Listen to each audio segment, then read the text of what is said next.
علی بن ابی طالب رضی اللہ عنہ آپ کے سیرت کے سلسلے میں آج انشاءاللہ ہم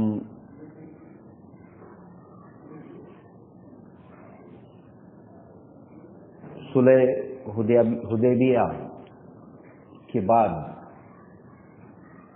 جو علی بن ابی طالب رضی اللہ عنہ کی سیرت میں آپ کے کردار میں جو ہمیں واقعات ملتے ہیں انشاءاللہ اس کے اوپر ہم گفتگو کریں گے۔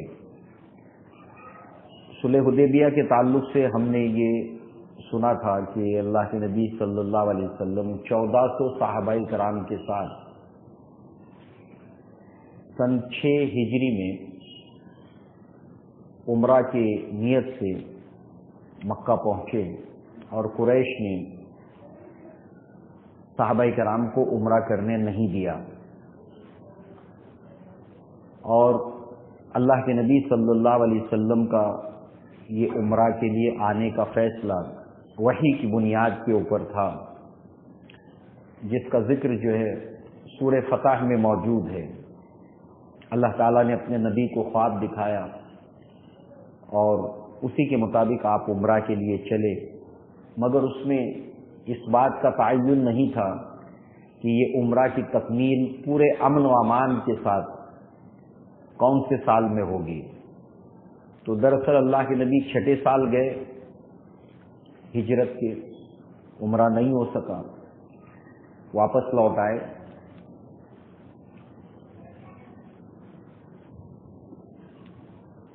اللہ کے نبی صلی اللہ علیہ وسلم واپس لوٹے، مگر واپس لوٹنے سے پہلے ایک معاہدہ ہوا جو صلح حدیبیہ کے نام سے مشہور ہے۔ حدیبیہ ایک کنواں ہے کہ اور ایک جگہ کا نام ہے جہاں پر یہ صلح، یہ ٹریٹی ہوئی تھی۔ اب ظاہر سی بات ہے کہ اب تک قریش اللہ کے نبی صلی اللہ علیہ وسلم اور اسلام کو ایک قوت ماننے کو تیار نہیں تھے، اور ہم سب جانتے ہیں کہ جب کسی سے صلح ہوتی ہے تو مخالف فریق جو ہے وہ ایک طاقت کی حیثیت سے تسلیم کرتا ہے، یعنی قریش نے اسلام کو، اللہ کے نبی صلی اللہ علیہ وسلم کو، صحابہ کرام کو ایک قوت اور ایک طاقت تسلیم کیا۔ بہرحال یہاں پر جو صلح ہوئی تو وہ تحریری صورت میں ہوئی۔ قریش کی طرف سے نمائندگی کرنے کے لیے سردار تھے، اللہ کے نبی صلی اللہ علیہ وسلم موجود ہیں، اور علی بن ابی طالب اس صلح کو لکھ رہے ہیں۔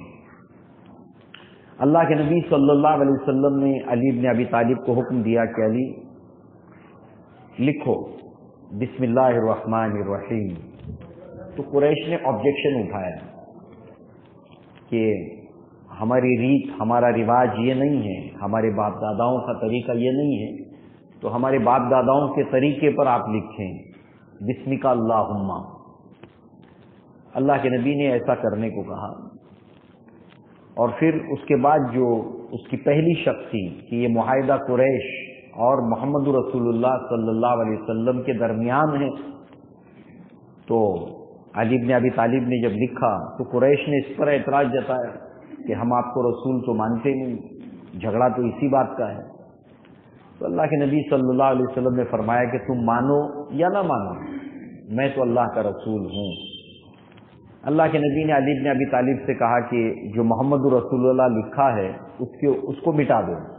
علی بن ابی طالب نے کہا کہ اے اللہ کے نبی، یہ جسارت مجھ سے نہیں ہو سکے گی، آپ اللہ کے رسول ہیں۔ تو اللہ کے نبی نے فرمایا کہ کہاں لکھا ہے بتاؤ، تو بتایا گیا، تو اللہ کے نبی نے اس کو مٹایا۔ اس طرح سے یہ صلح ہوئی۔ کل ملا کر یہ ہے کہ علی بن ابی طالب جو ہے انہوں نے یہ صلح لکھی، اللہ کے نبی نے ڈکٹیٹ کیا، اس کے ذریعے سے یہ معلوم ہوا کہ ہم جانتے ہیں کہ اہل عرب، مکہ کے لوگ، قریش، ان کی بڑی تعداد ایسی تھی جو لکھنا پڑھنا نہیں جانتی تھی، مگر علی بن ابی طالب رضی اللہ عنہ نے لکھنے پڑھنے کے فن سے اپنے آپ کو آراستہ کیا تھا، لکھنا پڑھنا آپ جانتے تھے۔ یہ آپ کے سیرت اور کردار کے ذریعے سے ہمیں معلوم ہوتا ہے۔ اس کے بعد اگلے سال جو ہے وہ عمرہ قضا ہوا، 7ویں سال میں اللہ کے نبی نے پھر عمرہ کیا، کیونکہ اس صلح حدیبیہ میں یہ شرط کے اندر، یہ شرائط جو لکھی گئی تھی اس میں یہ شرط تھی کہ اگلے سال آپ آئیں گے، 3 دن سے زیادہ رکیں گے نہیں، اور جنگی اسلحہ کوئی ساتھ میں نہیں ہوگا، جو سفر کے وقت میں جو اسلحہ ہوتا ہے بس وہی ہوگا، مسافر جو اپنے ساتھ رکھتا ہے، اور عمرہ کر کے چلے جائیں گے۔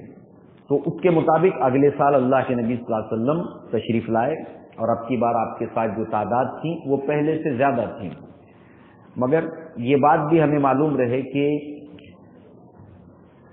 جب یہ صلح ہوئی ہے تو اس سے پہلے عثمان بن عفان رضی اللہ عنہ کی شہادت کی افواہ پھیل گئی۔ یہاں پر ان 1400 صحابہ نے درخت کے نیچے اللہ کے نبی صلی اللہ علیہ وسلم کے ہاتھ پر بیعت کی تھی، بیعت عن الموت،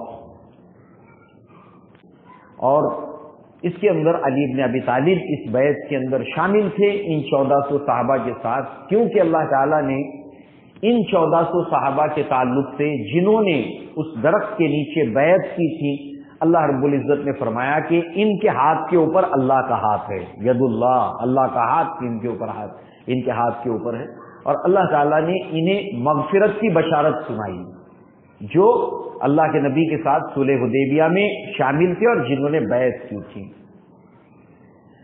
بہرحال اگلے سال عمرہ ہوا 7 ہجری کے اندر، اور اس کے اندر بھی علی بن ابی طالب اللہ کے نبی صلی اللہ علیہ وسلم کے ساتھ تشریف لائے تھے۔ اور یہاں پر ایک واقعہ ہوتا ہے، اور وہ یہ کہ حمزہ رضی اللہ عنہ جو اللہ کے نبی کے چچا تھے، تو ان کی شہادت غزوہ احد میں ہوئی تھی جو 3 ہجری میں ہوا تھا، اور اب یہ 4تھا سال ہے۔ غزوہ احد کے بعد 4 سال گزر چکے ہیں، اور اس وقت جو ہے وہ حمزہ رضی اللہ عنہ کی جو بیٹی ہیں، چھوٹی بچی، وہ اللہ کے نبی کے پاس آتی ہیں۔ اللہ کے نبی صلی اللہ علیہ وسلم کی آنکھیں اشکبار ہو جاتی ہیں بچی کو دیکھ کر، یتیم بچی ہے، چچا کا انتقال اور شہادت غزوہ احد میں ہوئی ہے۔ تو اب جو ہے وہ اللہ کے نبی صلی اللہ علیہ وسلم نے یتیم کی پرورش کے تعلق سے کچھ فضائل بیان کیے۔ اب اس پر دیکھیے صحابہ کرام کا طرز عمل کہ ہر کوئی چاہتا تھا کہ حمزہ رضی اللہ عنہ کی بیٹی کو اپنی زیر کفالت لے لے، اس یتیم بچی کو۔ اب اس کو لے کر 3 بڑے دعوے دار سامنے آئے۔ ایک علی بن ابی طالب رضی اللہ عنہ، انہوں نے دعویٰ کیا کہ اس بچی کی کفالت میں کروں گا۔ دوسری طرف آپ کے بھائی جعفر بن ابی طالب، انہوں نے دعویٰ کیا کہ اس بچی کی کفالت میں کروں گا، اور زید ابن حارثہ رضی اللہ عنہ، انہوں نے دعویٰ کیا کہ میں اس کی کفالت کروں گا۔ اب اس بات کو لے کر تینوں کے اندر جو ہے وہ ایک بچی کی کفالت کے لیے جو ہے وہ ایک زور آزمائی شروع ہو گئی، دعوے داری شروع ہو گئی۔ بات یہ ہے کہ اس سے ہمیں معلوم ہوتا ہے کہ ہمارا معاشرہ، ہماری سوسائٹی، ہمارا سماج، وہ صحابہ کرام کے سماج اور ان کے طرز عمل سے بہت دور جا چکا ہے کہ یتیم بچوں کی کفالت کے لیے صحابہ کرام جو ہے وہ دعوے داری کرتے تھے، وہ اپنے لیے اس کو شرف اور فضیلت کی بات سمجھتے تھے کہ قرآن مجید کے اندر، اللہ کے نبی صلی اللہ علیہ وسلم کی احادیث کے اندر یتیموں کی کفالت کے تعلق سے جو اجر و ثواب بیان کیا گیا ہے، اس کی جو برکتیں دنیا آخرت میں بتائی گئی ہیں۔ اللہ کے نبی صلی اللہ علیہ وسلم نے فرمایا کہ زمین کے اوپر سب سے بہترین گھر وہ ہے جہاں پر جس گھر کے اندر یتیم کی پرورش کی جاتی ہے اور اس کے ساتھ اچھا سلوک کیا جاتا ہے، زمین کا بہترین گھر قرار دیا۔ تو صحابہ کرام اس شرط کو حاصل کرنے کے لیے جو ہے وہ آگے آتے تھے، پیش قدمی کرتے تھے۔ اس لیے آپ دیکھیے کہ صحابہ کرام کے زمانے میں یتیم خانوں کا کوئی تصور نہیں ہے۔ یتیم خانوں کا تصور جو ہے وہ نصارہ اور عیسائیوں سے آیا ہے یہاں پر ہمارے یہاں پر یتیم بچے ہمارے اپنے خاندانوں میں سوسائٹی میں اکوموڈیٹ ہو جاتے ہیں، اسلام اس کی تعلیم دیتا ہے۔ مگر اب چلیے ٹھیک ہے کہ اب اس طرح کا ماحول نہیں رہا تو وہ بچے بہرحال تعلیم حاصل کریں، پڑھیں لکھیں، ان کی کفالت ہو، مگر فضیلت اور یتیموں کی پرورش کے معاملے میں وہی طریقہ بہتر ہے جو صحابہ نے اختیار کیا، کیونکہ بچے جب گھر میں پرورش پاتے ہیں، یتیم بچے شفقت کے ساتھ، محبت کے ساتھ، تو پھر ان کے احساسات، ان کی سوچ اس میں، اور ایک بچہ جو بغیر ماں باپ کے، بغیر شفقت کے، رشتہ داروں کے علیحدہ ہو کر ان سے پرورش پاتا ہے، اس کی نفسیات میں، اس کی سوچ میں فرق ہوتا ہے۔ بہرحال اب مسئلے کا حل کیا ہو؟ دعوے داری یہ تھی کہ علی بن ابی طالب رضی اللہ عنہ نے کہا کہ یہ میرے چچا کی بیٹی ہے اور میں اس بچی کو آپ کے پاس لایا ہوں، اس لیے میں اس کا حقدار ہوں کہ میں اس کی کفالت کروں۔ اسی طریقے سے زید رضی اللہ عنہ نے اپنا دعویٰ پیش کیا کہ میں اس کی کفالت کروں گا، جعفر رضی اللہ عنہ نے اپنا دعویٰ پیش کیا کہ یہ میرے چچا کی بیٹی ہے، اور دوسرے یہ ہے کہ اس کی جو خالہ ہے وہ میری شریک حیات ہے، میرے نکاح میں ہے۔ تو اللہ کے نبی نے یہ فیصلہ کیا کہ خالہ جو ہوتی ہے وہ ماں کے قائم مقام ہوتی ہے۔ جب دو بہنیں ہیں سگی، ایک بہن کا انتقال ہو گیا تو اس کی بچی، اس کی اولادیں جو ہے وہ اس کی بہن کے پاس یعنی خالہ کے پاس کفالت پائیں، یہ زیادہ حقدار ہے، ماں سے زیادہ قریب ہے۔ ظاہر سی بات ہے ایک بہن کو اپنی بہن کی اولاد کا درد اور احساس زیادہ ہوگا کسی دوسری عورت کے مقابلے میں، یعنی محبت اور شفقت سے پرورش ہو، اس لیے اسلام جو ہے وہ یتیموں کی پرورش کے معاملے میں خالہ کو ترجیح دیتا ہے۔ لہذا اس طرح سے پھر جعفر ابن ابی طالب کے پاس جو ہے وہ بچی جو ہے وہ آپ کی زیر کفالت رہی۔ علی بن ابی طالب جو ہے فاتح خیبر ہیں، خیبر کو فتح کرنے والے، اس لیے کہ یہ 7 محرم کو خیبر کا غزوہ ہوا۔ اللہ کے نبی صلی اللہ علیہ وسلم اپنے صحابہ کرام کے ساتھ 1400 صحابہ کے ساتھ خیبر پہنچے۔ خیبر کیا ہے کہ جو یہود کے 3 قبیلے آباد تھے مدینہ میں، بنو قینقاع، بنو قریظہ، بنو نذیر، یہ تینوں قبیلے جب اللہ کے نبی نے ہجرت کی تھی تو اللہ کے نبی نے ایک معاہدہ کیا تھا، جتنے مدینہ کے سٹیزنز ہیں، الگ الگ مذہب کے، الگ الگ قوموں کے، اس میں یہود بھی تھے، اور یہ 3 قبائل مدینہ ہی میں رہتے تھے قدیم دور سے، اور اس وقت جو ہے وہ جو معاہدہ ہوا جس کو میثاق مدینہ کہا جاتا ہے، اس کے اندر اللہ کے نبی نے تمام کے تمام مدینہ کے رہنے والے لوگوں کو ایک قوم قرار دیا اور اس کی تمام شرائط لکھی۔ مسلمانوں کے علاوہ جتنی غیر مسلم قومیں ہیں ان کے فرائض بیان کیے، بتائے ان کے فرائض کیا ہے، ان کی ڈیوٹی کیا ہے، ان کی ذمہ داریاں کیا ہے، اور ان کی ذمہ داری اسلام کے اوپر کیا ہے، مدینہ کی اس ریاست کے اوپر کیا ذمہ داری ہے غیر مسلموں کی، یہ ساری باتیں اس کے اندر معاہدے میں موجود تھیں۔ ہمیشہ یہود نے اس میثاق کے باوجود جس کے اوپر یہود کے سرداروں نے دستخط کیے تھے، یہود کی مخالفت، اس میثاق کی مخالفت کرتے ہوئے انہوں نے ہمیشہ ہر کانسپیریسی کے اندر جو اسلام کے خلاف، مدینہ کے خلاف ہونے والی تھی، اس کے اندر شریک رہے، کبھی کھلم کھلا، کبھی پیٹھ کے پیچھے، اور ان کی غداری اور میثاق مدینہ کی مخالفت ظاہر ہوتی رہی۔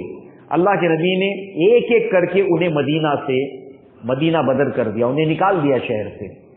تو یہ سارے کے سارے جا کر اب آباد ہوئے خیبر کے اندر، تو یہ خیبر ہے۔ اب یہاں جا کر بھی انہوں نے چین کی سانس نہیں لی، اسلام کے خلاف ریشہ دوانیاں جاری رہی۔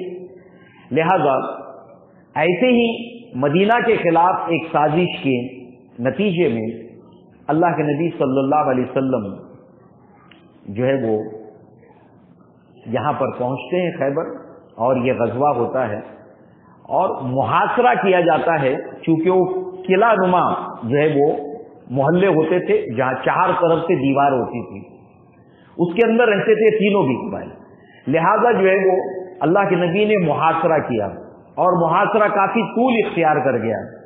اللہ کے نبی صلی اللہ علیہ وسلم نے فرمایا کہ کل جو ہے میں جس کسی کو اللہ کے نبی صلی اللہ علیہ وسلم خیبر کی ذمہ داری سونپوں گا، لہذا اللہ تعالیٰ اس کے ہاتھوں خیبر کو فتح کرے گا۔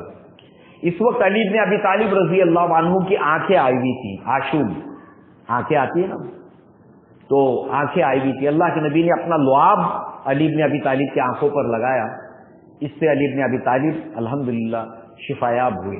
یہ اللہ کے نبی کے معجزات میں سے ہے، ورنہ فوری طور پر تو آنکھیں اچھی نہیں ہوتی۔ لہذا اللہ کے نبی صلی اللہ علیہ وسلم کی دعا سے علی بن ابی طالب جو ہے وہ جب آپ نے نام نہیں بتایا تو تمام صحابہ جو اللہ کے نبی کے ساتھ یہاں موجود تھے، خیبر میں آئے تھے، محاصرے میں شامل تھے، ہر کوئی چاہتا تھا کہ اللہ کے نبی جس شخص کے بارے میں کہہ رہے ہیں کہ کاش کہ میں وہ رہوں، رات بھر صحابہ سوچتے رہے کہ کاش کہ فضیلت مجھے مل جائے اور فاتح خیبر جو ہے وہ اس کی فضیلت، اس کا مقام مجھے ملے اور اللہ کے نبی کی دعا کا وہ مستحق قرار پائے۔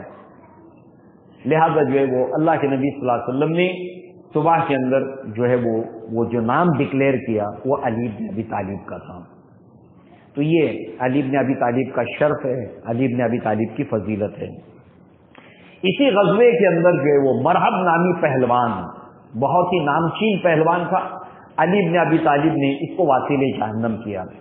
اس اعتبار سے علی بن ابی طالب کی زندگی اور سیرت اور کردار میں کئی ایسے واقعات ہیں، چاہے غزوہ بدر ہو، چاہے غزوہ احد ہو، ہمیشہ آپ دیکھیں گے غزوہ احد میں ہم سن چکے ہیں کہ آپ فرنٹ لائن کے اوپر ہوتے تھے، جتنے بھی غزوات اور سریات ہوئے ہیں آپ ہمیشہ فرنٹ لائن پر ہوتے تھے، اور آپ نے بڑے بڑے نامچین پہلوانوں کو جو ہے واصل جہنم کیا ہے۔ اور اس اعتبار سے آپ کے اندر جو جنگجوانہ صلاحیتیں تھیں اس کے ذریعے سے آپ نے اپنے آپ کو تیار کیا تھا۔ لہذا اب بعد اس کے ایک اہم غزوہ ہے جس کو ہم غزوہ تبوک کہتے ہیں۔ فتح مکہ میں بھی آپ شریک رہے جو سن 8 کے اندر ہوا، علی بن ابی طالب اس کے اندر موجود تھے۔ فتح مکہ کا سپلیمنٹ ہے غزوہ طائف، اللہ کے نبی مدینہ جانے سے پہلے اللہ کے نبی طائف چلے گئے، جہاں پر جو ہے وہ ایک بھگدڑ مچ گئی تھی اور تیروں کی بوچھاڑ ہو گئی تھی، کیونکہ طائف کے رہنے والے جو لوگ تھے یہ تیر اندازی میں کافی مشہور تھے، تو لہذا غزوہ حنین، غزوہ طائف یہ فتح مکہ کے بعد بیک ٹو بیک ہونے والے غزوات ہیں۔ لہذا جو ہے وہ ان دونوں ہوں، فتح مکہ ہو، غزوہ حنین ہو اور غزوہ طائف ہو، تینوں کے اندر علی بن ابی طالب شریک تھے۔ اور یہاں پر بھی ہم جب تفصیل میں جاتے ہیں تو علی بن ابی طالب کی سیرت اور کردار میں جو آپ کی جنگجویانہ صلاحیتیں تھیں وہ ساری کے ساری اجاگر ہو کر ان غزوات کے اندر سامنے آتی ہے۔ غزوہ حنین کا ذکر اللہ نے قرآن میں کیا ہے، اس کے اندر جو ہے وہ جب تیروں کی بوچھاڑ ہو گئی تھی تو چار طرف بکھر گئے تھے صحابہ کرام، لہذا اللہ کے نبی صلی اللہ علیہ وسلم جو ہے وہ علم کو اٹھایا آپ نے، اور اللہ کے نبی صلی اللہ علیہ وسلم نے ایک ایک کا نام لے لے کر پکارا، اور اس طریقے سے اس وقت اللہ کے نبی کے قریب جو صحابہ کرام تھے ان میں علی بن ابی طالب رضی اللہ عنہ بھی تھے۔ لہذا غزوہ تبوک اللہ کے نبی کی زندگی میں، صحابہ کی زندگی میں ایک بہت ہی اہم غزوہ ہے، جو سن 9 ہجری کے اندر رجب کے مہینے میں ہوا۔ اب ظاہر سی بات ہے ہم تفصیلات میں نہیں جا سکتے، مگر کچھ ہمیں اس کا پس منظر معلوم ہونا چاہیے۔ وہ کیا ہے؟ اللہ کے نبی نے صلح حدیبیہ کے بعد، چونکہ صلح حدیبیہ میں جنگ بندی کا اعلان بھی ہو گیا تھا کہ آج کے بعد قریش اور محمد رسول اللہ اور صحابہ کے درمیان کسی طرح کی کوئی جنگ نہیں ہوگی، اور یہ نو وار پیکٹ، جنگ نہیں ہوگی، نو وار پیکٹ کی شرط اس کے اندر موجود تھی، اور 10 سال کے لیے باہم آپس میں لڑیں گے نہیں، اب ظاہر سی بات ہے پورے اندرون عرب میں سے اور قریش کی طرف سے جب جنگ بندی کی بات ہو گئی تو اب اندرون ملک کسی طرح کا کوئی خلفشار باقی نہیں رہا ایکسپٹ بدوؤں کے علاوہ، کوئی خلفشار باقی نہیں رہا۔ اب پوری طریقے سے ایک ریلیف تھا، اندر سے کوئی اندیشہ نہیں تھا۔ تو یہاں پر اللہ کے نبی نے صلح حدیبیہ کے بعد ہی جو بین الاقوامی فیس ہے اسلام کا، چونکہ اللہ کے نبی صلی اللہ علیہ وسلم تمام جہان کی طرف رسول بنا کر بھیجے گئے تھے، وما ارسلناک الا رحمتا للعالمین کافۃ للناس بشیرا ونذیرا، تمام انسانوں کی طرف آپ کو بشیر اور نذیر بنا کر بھیجا گیا تھا، صرف عربوں کے لیے نہیں، پوری دنیا کے لیے۔ مگر اللہ کے نبی کی سیرت میں جو اسٹریٹجی نظر آتی ہے وہ یہ ہے کہ جب اندرون ملک پورے عرب کے اندر سے تمام کے تمام ٹکراؤ کی صورتحال اب ختم ہو گئی، اس کے بعد اللہ کے نبی نے دعوتی خطوط، اطراف کی جو بڑی بڑی سلطنتیں تھیں وہاں پر اسلام کی دعوت کے خطوط وفد کے ساتھ اور سفیر کے ساتھ میں روانہ کیے۔ اس میں نجران کی طرف اللہ کے نبی نے صحابی رسول کو بھیجا دعوتی خط دے کر، سلطنت روما کی طرف بھیجا دعوتی خط دے کر، سلطنت ایران کی طرف بھیجا دعوت۔ یہ ساری چیزیں آپ کو صلح حدیبیہ کے بعد ملیں گی۔ اللہ کے نبی کی سیرت کے اندر جو آپ کی اسٹریٹجی ہے اس کو ہمیں ترتیب وار کہ نبی نے کون سا کام کب کیا اس کو سمجھنا بہت ضروری ہے۔ ظاہر سی بات ہے کہ مدینہ جاتے ہی آپ نے خطوط کیوں نہیں لکھے، دعوتی خطوط کیوں نہیں لکھے؟ ظاہر سی بات ہے کہ باہر کی طاقت اور اندر کی طاقت دونوں ایک ہو جاتی ہیں، یونائٹ ہو جاتی ہیں اسلام کے خلاف۔ لہذا اطراف کے لوگ جتنے بھی تھے، چاہے نجران کے نصارہ ہو، چاہے یہودی ہو، چاہے جو ہے وہ سلطنت روما ہو، یہ ساری کے ساری جو طاقتیں تھیں وہ ایک پالیسی اڈاپٹ کیے ہوئے تھی، واچ اینڈ سی، دیکھو انتظار کرو کہ ممکن ہے کہ یہ عرب کی طاقت ہی ان کو ختم کر دے اور ہم تک یہ پہنچ ہی نہ سکیں۔ اللہ کے نبی صلی اللہ علیہ وسلم نے بھی ان کو چھیڑا نہیں، مگر جب اندرون سے تمام خلفشار ختم ہو گیا، کیا دیکھیے اللہ کے نبی کی دور اندیشی، مدبرانہ صلاحیت۔ مگر یہ ضرور ہمیں ماننا پڑے گا کہ ہمارا دور، ہم جس دور سے گزر رہے ہیں وہ ایک ایسا دور ہے کہ ہمیں ہر چیز سوشل میڈیا پر دیکھنے کے لیے وقت ہے، پروگرامز دیکھنے کے لیے وقت ہے، سیریلز دیکھنے کے لیے وقت ہے۔ امت مسلمہ جس حال میں گزر رہی ہے، مگر پوری انسانوں کی زندگیاں گزر جاتی ہیں، گزار دیتے ہیں، مگر اللہ کے نبی کی سیرت کا، صحابہ کی سیرت کی طرف توجہ نہیں دیتے۔ اور جبکہ ہماری دنیا اور آخرت کی بھلائی، عروج، ترقی، فروغ وہ اللہ کے نبی اور صحابہ کی زندگی میں ہے۔ ہم اس کو کہتے تو ہیں، تو ظاہر سی بات ہے جب ہمیں ان کی عملی زندگی کا پتہ ہی نہیں ہوگا، معلوم ہی نہیں ہوگا، نہ ہمیں نہ ہماری نسلوں کو، کبھی ہم اس کا چرچا نہیں کریں گے، تو ظاہر سی بات ہے کہ دنیا کے اندر ہماری اصلاح، ہمارے سماج کی اصلاح کیسے ممکن ہے؟ ہماری یہ پستی عروج کی طرف کیسے جائے گی؟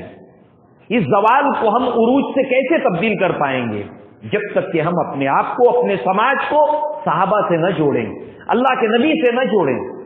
لہذا جو ہے وہ آپ دیکھیں غزوہ تبوک جو ہے وہ ایک اس وقت کی سپر پاور کے ساتھ میں مارکا ہے۔ دو سپر پاور تھی اس وقت، ایک ایران کی طاقت، سپر پاور اس وقت کی، نمبر دو سلطنت روما، رومن ایمپائر۔ یہ دونوں طاقتیں اس وقت کی بہت بڑی طاقتیں تھیں اور دونوں کے پاس اسٹینڈنگ آرمی تھی۔ اسٹینڈنگ آرمی کا مطلب کیا ہے؟ جو مستقل تربیت یافتہ فوج ہوتی ہے، جس کا کام ہی یہی ہوتا ہے اور اسی کام کے لیے وہ ڈیوٹ ہوتے ہیں، دن رات اسی کی وہ مشق کرتے رہتے، ایکسرسائز کرتے رہتے، پریکٹس کرتے رہتے۔ صحابہ کرام کی ایسی زندگی نہیں تھی، وہ نوکری بھی کرتے تھے، وہ کاروبار بھی کرتے تھے، اور اس کے بعد جب کبھی بھی فی سبیل اللہ، اللہ کی طرف سے، اللہ کے رسول کی طرف سے کال ہوتا تھا، اپنے آپ کو پیش کر دیتے تھے۔ اس فرق کو جانیے آپ۔ لہذا جو ہے وہ سامنے قریب 2 لاکھ سے 2.5 لاکھ کی فوج تھی سلطنت روما کی، اور صحابہ کرام جو نکلے ہیں وہ 30,000 ہیں، 30,000، 2.5 لاکھ۔ ریشو پروپورشن دیکھیے، فرق و تفاوت دیکھیے آپ۔ اور اس کے بعد جو ہے وہ آپ دیکھیں کہ یہ وہ غزوہ ہے کہ اب جیسے یہ طاقتیں اس وقت تک انتظار کرتی رہیں کہ اندر کی طاقتیں ہی اسلام کو ختم کر دیں گی، ہمیں کچھ کرنے کی ضرورت نہیں ہے، مگر ایسا نہیں ہوا۔ غزوہ بدر ہوئی، غزوہ احد ہوئی، غزوہ احزاب ہوئی، اور صلح حدیبیہ کے بعد اندرون عرب کی طاقت کمر ٹوٹ گئی۔ اب معاملہ الٹا ہو گیا۔ اب جو قریش ہیں اور یہود ہیں وہ کیا کہنے لگے، اب تک کہ ان کا سامنا جن لوگوں سے تھا وہ یا تو مدینہ کے باغبان ہیں، کاشتکار ہیں، اور یہ تربیت یافتہ لوگ نہیں ہیں، لہذا اب ان کا سامنا ہوا ہے بڑی طاقتوں سے۔ اب تو معاملہ بس ختم ہوا چاہتا ہے۔ منافقین، کفاران قریش، یہود اسی طرح کے سپنے اپنے دل میں سجا کر بیٹھے تھے۔ اور اس طرح سے آپ دیکھیے کہ اس غزوہ تبوک کے بعد جو آبجیکٹیوز، جو اغراض اور مقاصد حاصل ہونے والے تھے وہ تمام کے تمام اسلام کے فیوچر کو لے کر بہت اہم تھے۔ اس لیے کہ سمپل ایک بات سمجھنے کی، ہم تفصیل میں نہیں جائیں گے، جب سلطنت روما نے سامنا کرنے سے منع کر دیا اللہ کے نبی کا، نہیں آئے، میدان میں نہیں آئے، اللہ کے نبی ویٹ کرتے رہے، قریب 21 دن تک اللہ کے نبی پڑاؤ کر کے ویٹ کرتے رہے، اور پھر اس اثناء کے اندر اللہ کے نبی صلی اللہ علیہ وسلم نے اطراف کے قبائل کے ساتھ میں ٹریٹی پیکٹس وغیرہ کرتے رہے، مگر سلطنت روما میدان میں آئی نہیں، جبکہ طاقت کا اتنا فرق ہے، ریشو پروپورشن کا اتنا فرق ہے، اس کے باوجود میدان میں کیوں نہیں آئی؟ مورخین کے لیے ایک بہت بڑا سوالیہ نشان ہے، مگر جب ہم اس کے ڈیپتھ کے اندر جاتے ہیں تو یہ بات سامنے آتی ہے کہ قیصر نے انکوائری کی، تحقیق کی، اپنے مشیروں سے، مذہبی رہنماؤں سے مشورہ کیا، مذہباً عیسائی تھا وہ، اور وہ واقعہ یاد کیجئے جو مسلم شریف میں کتاب الایمان میں ہے، اور بڑی ہی ایمان افروز روایت ہے، وہ کتنی بھی بار پڑھو جی نہیں بھرتا اس کو۔ کون سی روایت؟ وہ یہ ہے کہ جب اللہ کے نبی نے قیصر کے نام، ہرکولس کے نام خط لکھا، دعوتی خط لکھا، تو اس نے خط پڑھا اور اپنے دیوان خاص کے اندر سارے مذہبی رہنماؤں کو جمع کیا، سارے وزیروں کو جمع کیا، اور اس کے بعد اس نے کہا کہ اس وقت کوئی عرب سے تجارتی قافلہ آیا ہے کیا؟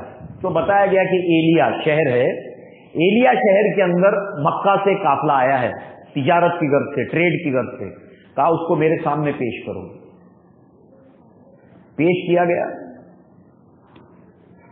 ہرکولس نے پوچھا کہ تم لوگوں کے اندر رشتہ داری کے اعتبار سے نبی کے قریب کون ہے سب سے زیادہ؟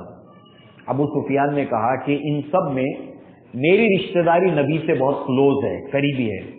ہم سب جانتے ہیں نا، یہاں پر ابو سفیان جو تھے وہ اللہ کے نبی صلی اللہ علیہ وسلم کے سسر تھے، تو رشتے کے اعتبار سے میں سب سے زیادہ قریب ہوں۔ صلح حدیبیہ کا واقعہ آپ کو یاد ہوگا کہ جب اس صلح کی تجدید کرنے کے لیے جب ابو سفیان مدینہ پہنچے ہیں تو سب سے کہا کہ اس کی تجدید کی جائے، قریش سے غلطی ہوئی تھی، معاہدے کی خلاف ورزی ہوئی تھی، تو اس وقت جو ہے وہ آپ اپنی بیٹی کے گھر گئے تھے کہ بیٹی جو ہے وہ چونکہ بیوی ہے اللہ کے نبی کی تو وہ کہیں گی تو بات بن جائے گی، اور یہ ٹریٹی جو معاہدے کی خلاف ورزی قریش کی جانب سے ہوئی ہے تو اس کا تصفیہ ہو جائے گا۔ تو اس وقت ام حبیبہ نے کیا کیا تھا، جیسے ہی والد گھر میں آئے تو اللہ کے نبی کا بستر لپیٹ کر ایک طرف رکھ دیا۔ تو ابو سفیان نے پوچھا کہ بیٹی یہ بستر میرے لائق نہیں تھا یا میں اس بستر کے لائق نہیں تھا؟ تو اس وقت بیٹی جواب دیتی ہے کہ آپ نجس ہیں، اس وقت اسلام پر نہیں ہیں، اور یہ پاک بستر اللہ کے نبی کا ہے، لہذا آپ اس پر بیٹھنے کے اہل نہیں ہیں۔ دیکھیے باپ سے ایک بیٹی کیسے بات کر رہی ہے، محمد رسول اللہ صلی اللہ علیہ وسلم کی عظمت اور شان کا جو خیال آپ کے ذہن میں ہے۔ تو ابو سفیان نے کہا کہ رشتے کے اعتبار سے میں سب سے زیادہ قریب ہوں محمد رسول اللہ۔ تو کہا کہ اس آدمی کو میرے سامنے بیٹھاؤ اور باقی اس کے ساتھیوں کو پیچھے بیٹھاؤ، اب میں اس سے کچھ سوالات پوچھوں گا اور یہ اس کا سچ سچ جواب دیں۔ اگر اس نے کہیں جھوٹ بولا تو پیچھے جو اس کے ساتھی ہیں اس کی تکذیب کریں۔ اب ابو سفیان آگے ہیں، باقی سب لوگ پیچھے ہیں۔ سوال جواب ہرکل اور ابو سفیان کے بیچ ہو رہا ہے، پیچھے مڑ کے نہیں دیکھ سکتے۔ 11 سے لے کر 13 سوالات پوچھے ہیں، اسپلٹ کریں تو 13 بن جاتے ہیں، ویسے 11 بنتے ہیں۔ تو یہ کے بعد دیگر اس نے سوالات پوچھے۔ پیٹرن کیا ہے؟ مثال کے طور پر ہم سارے سوالات کو سامنے نہیں رکھیں گے۔ پہلا سوال پوچھا کہ ان کے خاندان میں کسی نے اس سے پہلے نبی ہونے کا دعویٰ کیا ہے کیا؟ کہا نہیں۔ ان کے خاندان میں کوئی بادشاہ؟ کہا نہیں۔ اسلام قبول کرنے والے کمزور لوگ ہیں کہ طاقتور لوگ ہیں؟ کہا کہ کمزور لوگ ہیں۔ اسلام قبول کرنے کے بعد کوئی واپس پھرتا ہے کیا؟ مرتد ہوتا ہے کیا؟ کہا نہیں پھرتا ہے۔ تمہارے اور ان کے درمیان میں کوئی معاہدہ ہوا ہے اور اس نے توڑا ہے؟